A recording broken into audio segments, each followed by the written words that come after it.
ఇవాళ ట్రిప్‌కెళ్తున్నాం కదండీ! మొత్తం 43 మెంబర్సు. ఇందులో 8 మంది అమ్మాయిలున్నారండి.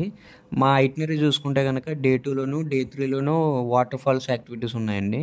సో, జనరల్‌గా వాటర్ ఫాల్స్ చూడగానే ఎవరైనా ఎక్స్‌పీరియన్స్ చేయాలనుకుంటారు. బట్ బట్టలు తడిసిపోతాయేమో, తర్వాత మళ్ళీ చేంజ్ చేసుకోవడానికి ఇబ్బంది కదా అని చెప్పి అమ్మాయిలు ఆలోచిస్తూ ఉంటారు కదా! సో, మనం వెళ్ళే చోట్ల చేంజింగ్ రూమ్స్ ఉంటాయో లేదో తెలీదు. సో, అందుకని చెప్పి నా రూమ్‌మేట్ దీన్నయితే పర్చేస్ చేశాడు. సో, దీనివల్ల ఏంటంటే వాళ్ళు ఈజీగా ఆ డ్రెస్ అనేది చేంజ్ చేసుకోవచ్చు. వాళ్ళు వాటర్ ఫాల్స్‌ని కూడా బాగా ఎక్స్‌పీరియన్స్ చేయొచ్చు. అండ్ ఈ టైప్ ఆఫ్ టెంట్స్ మనకి మల్టీపర్పస్ కింద కూడా యూజ్ చేసుకోవచ్చు. ఈ ట్రెక్కింగ్ చేసే అమ్మాయిలుంటారు కదా! సో, కొండలు గట్టా ఎక్కే టైంలో ఏంటంటే ప్రాపర్‌గా వాష్‌రూమ్స్ ఉండవు. సో, ఆ టైంలో దీన్ని మనకి టాయిలెట్ టెంట్స్ కిందగా యూజ్ చేసుకోవచ్చు. లేదా డ్రెస్ చేంజ్ టెంట్స్ కూడా యూజ్ చేసుకోవచ్చు. మా ప్లాన్‌లో ఈ ట్రెక్కింగ్ లాంటివి ఏం లేవు. జస్ట్ వాటర్ ఫాల్ దగ్గర డ్రెస్ చేంజ్ కోసమే. మాక్సిమం అవసరం ఉండదు. అక్కడ కూడా ఆల్రెడీ ఉండే ఉంటాయి. బట్ బ్యాకప్ ప్లాన్ కింద. అండ్ ఇది ఈజీ టు క్యారీ, పోర్టబుల్ అండి. Thanks for watching and keep supporting.